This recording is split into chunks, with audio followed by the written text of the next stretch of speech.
नमस्कार दोस्तों, स्वागत है आपका आज के मुख्य समाचारों में। जी हां दोस्तों, आपको यहां पर देखने को मिलेंगी सुबह से लेकर शाम तक की तमाम बड़ी खबरें। तो चलिए दोस्तों, जान लेते हैं आज की पहली खबर से। मायावती ने यूपी समेत 3 राज्यों में अकेले चुनाव लड़ने का ऐलान किया। बसपा प्रमुख मायावती ने 2027 विधानसभा चुनाव को लेकर पार्टी की रणनीति साफ कर दी है। उन्होंने कहा कि बहुजन समाज पार्टी उत्तर प्रदेश के अलावा पंजाब और उत्तराखंड में भी किसी दल से गठबंधन किए बिना अपने दम पर चुनाव लड़ेगी। मायावती ने संगठन को बूथ स्तर पर मजबूत करने और ईमानदार व कर्मठ कार्यकर्ताओं को उम्मीदवार बनाने पर जोर दिया है। 2027 में मनोज पांडे के सामने होगी बड़ी सियासी चुनौती। कभी अखिलेश यादव कर्मी नेताओं में शामिल रहे मनोज पांडे अब योगी सरकार में कैबिनेट मंत्री हैं।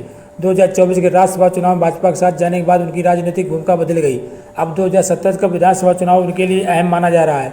रायबरेली की ऊंचार सीट पर उनकी राजनीतिक पकड़ और चुनावी रणनीति पर सबकी नजरें रहेंगी। चीनी के दाम पर पोस्ट करना लेखपाल को पड़ा भारी। जौनपुर के शाहगंज तहसील में तैनात लेखपाल अशोक कुमार यादव को सोशल मीडिया पर चीनी की बढ़ती कीमत पर पोस्ट करना भारी पड़ गया। उनकी फेसबुक पोस्ट वायरल होने के बाद प्रशासन ने तत्काल प्रभाव से निलंबित कर दिया। लेखपाल ने पोस्ट बढ़ती चीनी कीमत पर टिप्पणी की थी। मामले के वायरल होने के बाद तहसील प्रशासन ने कार्रवाई की। सीएम योगी देंगे 3572 युवाओं को नियुक्ति पत्र। लखनऊ में मुख्यमंत्री योगी आदित्यनाथ आज 3572 नवनियुक्त युवाओं को नियुक्ति पत्र वितरित किए करेंगे। कार्यक्रम इंदिरा गांधी प्रतिष्ठान में जुपिटर हॉल में आयोजित होगा। इनमें कृषि विभाग 3446, प्राविधिक सहायक ग्रुप सी और मंडी परिषद के 126 नवनियुक्त मंडी सचिव शामिल हैं। नियुक्ति पत्र विवरण कार्यक्रम को लेकर तैयारियां पूरी कर ली गई हैं। रक्षाबंधन पर रेलवे चलाएगा कई स्पेशल ट्रेनें। रक्षाबंधन के दौरान ट्रेनों में बढ़ने वाली भीड़ को देखते हुए रेलवे ने यात्रियों के लिए कई स्पेशल ट्रेनें चलाने की घोषणा की है। दिल्ली, उत्तर प्रदेश, हरियाणा, राजस्थान और मध्य प्रदेश के यात्रियों को लेकर अलग अलग रूटों पर अतिरिक्त ट्रेनों की सुविधा मिलेगी। इनमें अनारक्षित और आरक्षित दोनों तरह की स्पेशल ट्रेनें शामिल होंगी। यात्रियों की सुविधा के लिए रेलवे ने अतिरिक्त व्यवस्था की है। इटावा में बीजेपी मंडल उपाध्यक्ष ने दिया इस्तीफा। इटावा के महवा मंडल में भाजपा के मंडल उपाध्यक्ष अवनींद्र कुमार दुबे ने पार्टी और पद से इस्तीफा दे दिया। उन्होंने भाजपा पर सवर्ण समाज की अनदेखी और उत्पीड़न का आरोप लगाया। उन्होंने यूजीसी से जुड़े मुद्दे और मौजूदा परिस्थितियों से नाराजगी का भी जिक्र किया। उन्होंने अपना इस्तीफा भाजपा जिलाध्यक्ष अरुण गुप्ता को भेजा है। ओपी राजभर चुनाव से पहले बढ़ाएंगे पार्टी का कुनबा। उत्तर प्रदेश विधानसभा चुनाव से पहले सुवल देव भारतीय समाज पार्टी संगठन को मजबूत करने में जुट गई है।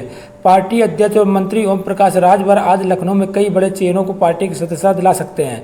सदस्यता अभियान के बाद प्रेस कॉन्फ्रेंस भी होगी। एनडीए घटक दल के रूप में एसबीएपी आगामी चुनाव से पहले संगठन अपना विस्तार कर रही है। शाहजहांपुर में निकाली भगवान शिव की भव्य बारात। शाहजहांपुर में भगवान शिव की ऐतिहासिक बारात धूमधाम से निकाली गई। आयोजन में 1 लाख से अधिक श्रद्धालुओं के शामिल होने की जानकारी सामने आई है। सुरक्षा के लिए पुलिस बल तैनात रहा। बारात में भगवान शिव के विभिन्न स्वरूपों की झांकियां और भूत पिशाचों की प्रस्तुति आकर्षण का केंद्र बना रहा। रात करीब 2 बजे तक शहर में जगह जगह बारात का स्वागत किया गया। गाजियाबाद में मिलावटखोरी पर खाद्य विभाग की कार्रवाई। त्योहारों से पहले गाजियाबाद में खाद्य विभाग ने मिलावटखोरी के खिलाफ बड़ी कार्रवाई की।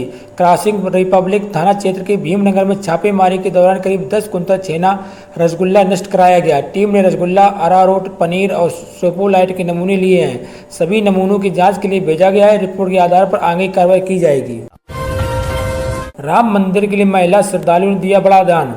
अयोध्या के राम मंदिर में चेन्नई से पहुंची एक महिला श्रद्धालु के दान की चर्चा हो रही है। महिला ने मंदिर के लिए 10,000 रुपये दान किए, जबकि मंदिर कर्मचारियों के लिए 4 करोड़ रुपए का चेक समर्पित किया। उन्होंने राज्य का इस्तेमाल कर्मचारियों की सुविधाओं और वेतन बढ़ाने में करने का सुझाव दिया। साथ ही मंदिर की व्यवस्थाओं को लेकर ट्रस्ट को एक सुझाव भी दिया गया। हाई कोर्ट ने स्कूल में हिजाब की अनुमति वाली याचिका खारिज। प्रयागराज में इलाहाबाद हाई कोर्ट ने स्कूल को स्कार्फ या हिजाब पहनने की अनुमति देने के निर्देश की मांग वाली याचिका खारिज कर दी। यह याचिका अतरसुइया स्थित टैगोर पब्लिक स्कूल की छात्रा ने अपनी मां के जरिए दाखिल की थी। छात्रा ने स्कूल में 10वीं की परीक्षा पास की और 11वीं प्रवेश ले रही है। अदालत ने स्कूल की वर्दी और अनुशासन में जुड़े नियमों का ध्यान रखा गया है। अलीगढ़ में मायावती का मंदिर बनाने की तैयारी का चर्चा। अलीगढ़ में बसपा प्रमुख मायावती के नाम पर मंदिर निर्माण को लेकर चर्चा तेज हो गई है। जानकारी के मुताबिक इस संबंध में मायावती को पत्र भेजकर अनुमति मांगी गई है। अनुमति मिलने के बाद मंदिर निर्माण की प्रक्रिया को आगे बढ़ाने की बात कही गई है। मंदिर निर्माण की तैयारी शुरू किए जाने का दावा भी किया जा रहा है। अगले 6 महीने में 1 लाख युवाओं को नौकरी का ऐलान।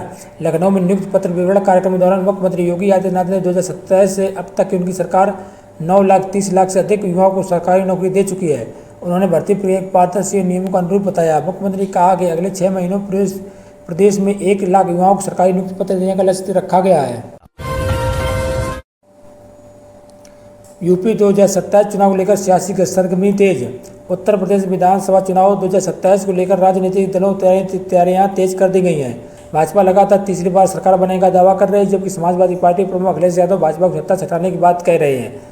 बसपा और अन्य दल भी संगठन मजबूत करने में जुटे हैं। ऐसे आगामी चुनाव को लेकर प्रदेश की राजनीति में हलचल पड़ती जा रही है। हमीरपुर में आई टेंशन लाइन की चपेट में आया लाइनमैन। हमीरपुर जिले में बिजली विभाग की लापरवाही का मामला सामने आया है। शटडाउन के दौरान 11,000 वोल्ट की लाइन पर काम कर रहा लाइनमैन करंट की चपेट में आकर झुलस गया। आरोप है कि काम की जानकारी होने के बावजूद बिजली आपूर्ति बहाल कर दी गई। गंभीर हालत में उसे उरई मेडिकल कॉलेज से कानपुर रेफर किया गया। मामला ममना सब स्टेशन की धौल फीडर क्षेत्र का है। आकाश आनंद बीजेपी सरकार पर साधा निशाना। बसपा के राष्ट्रीय संयोजक आकाश आनंद ने गौतम बुद्ध नगर के जेवर में आयोजित रैली को संबोधित करते हुए बीजेपी सरकार पर निशाना साधा। उन्होंने कहा कि मायावती से प्रभावित होकर बसपा से मिशन से जुड़े हुए हैं और आखिरी सांस तक इस मिशन को आगे बढ़ाते रहेंगे। आकाश आनंद ने महंगाई को लेकर अभी सरकार पर हमला बोला। आरोप लगाया कि पिछले 10 वर्षों में बीजेपी ने जनता के पर्याप्त काम नहीं किया। यूपी में 26 से 27 अगस्त को भारी बारिश का अलर्ट। उत्तर प्रदेश में मानसून एक बार फिर सक्रिय होता नजर आ रहा है। मौसम विभाग के अनुसार 26 और 27 अगस्त को प्रदेश के कई हिस्सों में बारिश होने की संभावना है। पूर्वी यूपी से लेकर बुंदेलखंड तक बारिश को दौर देखने को मिल सकता है। हालांकि पश्चिमी और उत्तरी यूपी के कुछ इलाकों में बारिश के लिए थोड़ा और इंतजार करना पड़ सकता है। झांसी में शादी के 1.5 महीने बाद पति का बड़ा आरोप। झांसी के चिरगांव में शादी का महज 1.5 महीने बाद पति पत्नी के रिश्तों को लेकर हैरान करने वाला मामला सामने आया है। पति का आरोप है कि उसकी पत्नी चाय और दूध में नींद की गोलियां देकर उसे सुला देती थी और प्रेमी को घर बुलाती थी। 23 अगस्त को पति ने कथित तौर पर दोनों को घर से एक साथ पकड़ लिया। मामले को लेकर पुलिस की जांच की बात सामने आई है। केंद्रीय मंत्री नितिन गडकरी के एक बयान ने राजनीतिक हलकों में चर्चा तेज कर दी है। नागपुर में एक कार्यक्रम के दौरान गडकरी ने कहा कि जब अब वह पहले की तरह ज़्यादा काम नहीं कर पा रहे हैं और सार्वजनिक गतिविधियों में उनकी भागीदारी भी पहले के मुकाबले कम हुई है। उन्होंने संकेत दिया कि अब समय आ गया है कि नई पीढ़ी की आगे आए और जिम्मेदारी संभाले। कानपुर में एक्सपायर्ड चॉकलेट बटोरते दिखे लोग। कानपुर में पनकी इंडस्ट्रियल एरिया से एक वीडियो सोशल मीडिया पर वायरल हो रहा है। वीडियो में डंपिंग साइट के पास बड़ी संख्या में लोग फेंकी गई चॉकलेट और टॉफियां बटोरते नजर आ रहे हैं। कुछ लोगों ने बोरे डिब्बों भरते दिखे। दावा कि ये एक्सपायर्ड चॉकलेट थी। हालांकि वायरल वीडियो की इस दावे की आधिकारिक पुष्टि अभी नहीं हुई है। जालौन में लड़की ने मनचले को पकड़कर सिखाया सबक। जालौन के कोंच कोतवाली क्षेत्र में छेड़खानी से परेशान एक लड़की ने साहस दिखाते हुए आरोपी युवक का सामना किया। आरोप है कि युवक पिछले 3 महीने से उसका पीछा कर रहा था। बीती रात वह दीवार फांद कर लड़की घर में घुस आया और गलत हरकत करने की कोशिश की। लड़की ने आरोपी को पकड़ लिया, उसकी पिटाई कर दी। मामले की जाँच पुलिस कर रही है। हिजाब को लेकर इलाहाबाद हाईकोर्ट के फैसले पर पुनर्विचार की मांग।